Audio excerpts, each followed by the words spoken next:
Hi guys! So this is my first entry sa aking pimple journey. So madami na akong nagamit na products, and today is July 12.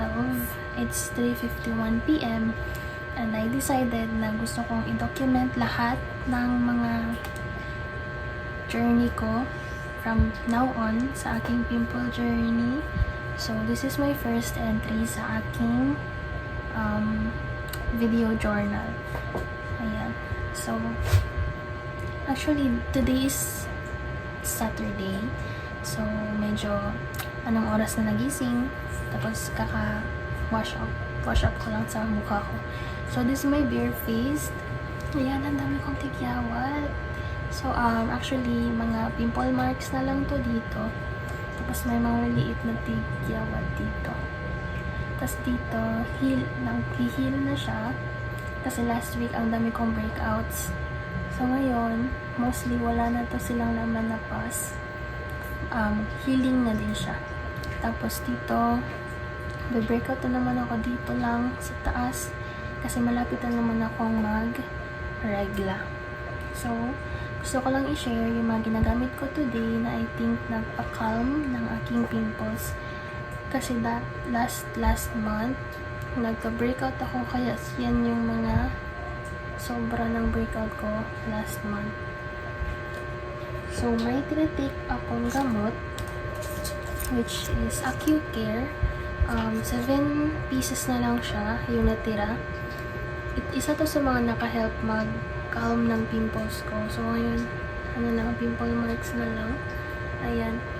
So, ito yung tinatake ko ngayon. Dati, nag-spearmint tea ako, pero hindi ko siya na araw-araw kasi nga hindi ako mahilig sa tea. So, nung nakita ko na nag-viral to sa TikTok, tinry ko siya. And so far, everyday ko siyang natitake kasi nga parang gamot siya. Pero hindi siya gamot, okay? Ano siya, parang supplement. Ganun, na naghe-help na ma-approve yung skin condition. Pero, sabi ni Dr. Mike, kasi siya yung nag-endorse nito, sabi niya, pag-iinom na to, continue pa rin yung ating mga tropicals. Yung mga tropicals po ay yung mga pahid-pahid and everything na nilalagay ito sa mukha. So, tropicals po siya. So, mas magiging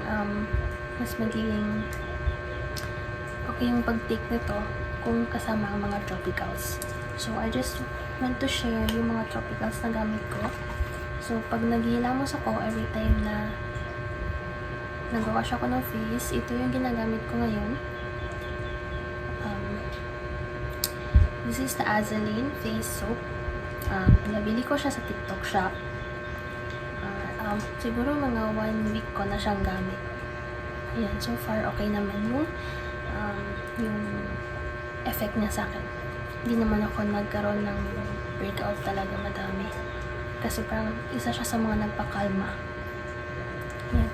Tapos, ito naman yung gamit ko as serum. Ito yung serum na gamit ko. This is from Dermo Republic. So, wala na yung box kasi nga matagal na to. Matagal ko na siyang gamit. Meron siyang 5% niacinamide and hyaluronic acid. So, ayan. Ito yung gamit ko. Actually, half na lang siya ng bottle. Pwede siya for nag-cure siya ng redness and nag-help siya mag-ease yung pimples. So, parang hindi ako na-impress dito. Kasi parang ang tagal niyang gumana. So, nag-order ako nitong dalawa. Dermo Republic din siya. From Dermo Republic. Bale, ito yung duo nila ngayon. So, nag-viral din siya, yung duo nila. Pero ito, 10% yung niacinamide. Ito kasi, ito is 5% lang. So, ito yung ginagamit ko ngayon. 10% niacinamide, 3% tranexamic acid, and alpha-arbutin, 2%. So, ito, mayroon din siyang alpha-arbutin plus tranexamic acid. Excuse me. So, yun. For whitening din to sila. Tapos, ito naman for redness and inflammation. So, ginagamit ko siya after ko mag-cleanser. So, yung cleanser ko is ano lang, Eskinol lang. Ito yung gamit ko nung college ako na nung dati nagkaka-pimple din ako college ako. Tapos meron to siyang, nilagyan ko siya ng Dalasinsi. Hindi ko alam kung familiar kayo sa combo nila. Pero ito kasi yung gamit ko nung college ako. So ito yung bumalik ako sa skincare ko nung college. Ayan. Ayoko na kasi mag-rejuve kasi nga nakakasira siya ng skin barrier. Tapos kapag nag-rejuve ako, sobra yung ang pangit-pangit ko. Kapag hindi pa siya nagpipil, parang grabe. So ayoko na mag-rejuve kasi bumabalik pa rin siya. Tapos parang mas pangit yung skin ko kapag nag-stop ako. Tapos hindi siya nakakatulong sa skin ko kasi kapag nagwa-whiten yung face ko, pero kapag nag-stop akong gumamit, yung mga pimple na parang pimple marks ko, pag nag-stop akong gumamit, bumabalik siya. Tapos mas darker na siya. So hindi na ako nag-rejuve ulit. So kakatapos ko lang mag-Eskinol. Ngayon, ito naman yung gagamitin ko. So yung paggamit ko nito, twice a day lang yung paggamit ko nito. Morning and bago matulog. Bago ako mag-makeup and kapag wala na akong makeup. Okay. So, nag-spray lang ako. Ayan. Spray. Okay. Tapos nun, tap hanggang sa mag-settle siya sa aking face. So, kakagamit ko lang na ito. Wala pa siyang 1 week sa akin. So, pag narinig ka yung parang ganyan, yung electric fan ko yan. Sorry po.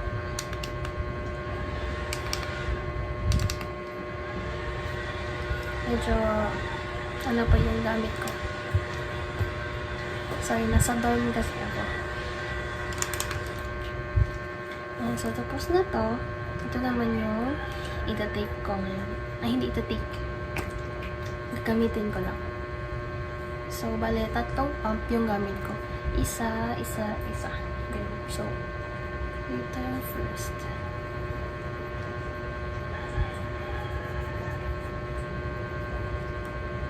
Hanggang sa mag-settle yung serum sa aking mukha. Tapos, tap naman. Tap hanggang settle siya. Bale, kita nyo dito lang yung gamit ko. So, yun. Malapit na siyang settle. Maling tong amoy. Maling directions niya is gently apply a small amount of serum to face and neck. Massage until the serum is fully absorbed. So, yun lang. Massage lang. Oh, yan. Absorb na siya. Ayan. Tapos, dito naman. Dito naman sa next.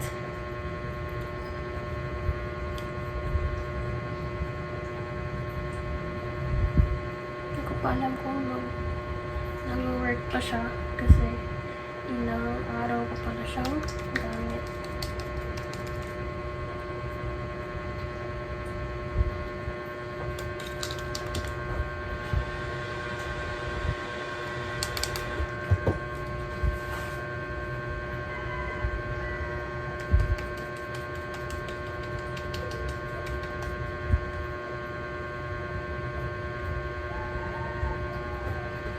Ayan, tapos na dito. Ito naman doon sa taas ating noo. Ayan. Actually, meron akong padating na pimple. 1, 2, 3.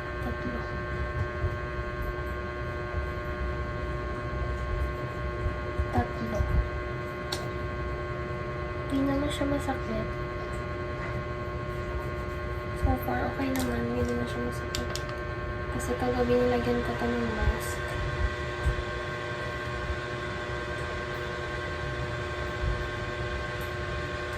Actually, minsan gusto ko na rin talagang magpa-check up kaso wala pa akong pera. Takip. So, yun lang for today. Yun lang ang aking skincare. Minsan, kapag may pimple akong malapit ng mag-pop, nalagyan ko ng pimple patch. Ang dami kong pimple patch actually. 3 box to. Tapos ngayon, malapit na siyang maubos.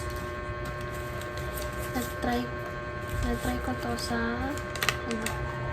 binili ko to siya sa TikTok. Ayan.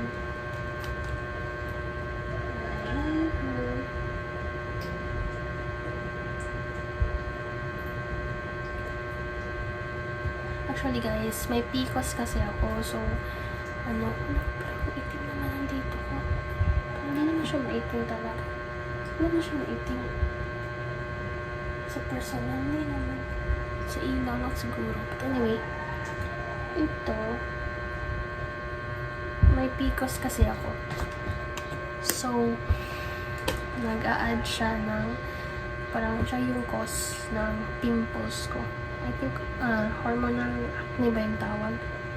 So, sa PCOS ko, wala akong tinitake ngayon. Kaya, tinatry ko lang talaga yung balanced diet. Ayan. Minsan, nag-take ako ng may PCOS. Yun yung drink na nilalagay sa water.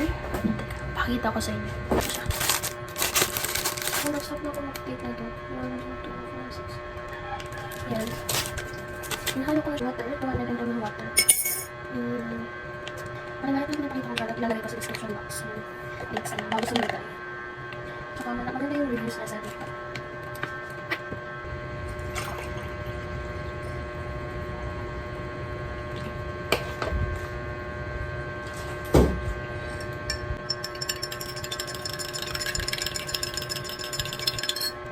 So, hihintayin ko lang na mag-dissolve siya.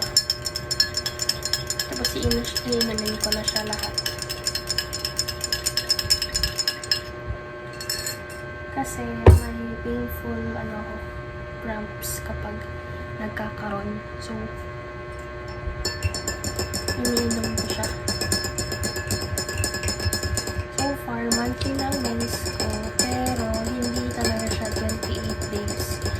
Mga around 30 to 35 days yung menstruation ko. Tapos, 3 to 4 days lang.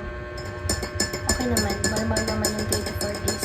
Pero yung cycle na 30 to 35, irregular kasi siya. Yan. Yung normal kasi is 28. Normal kasi is 28.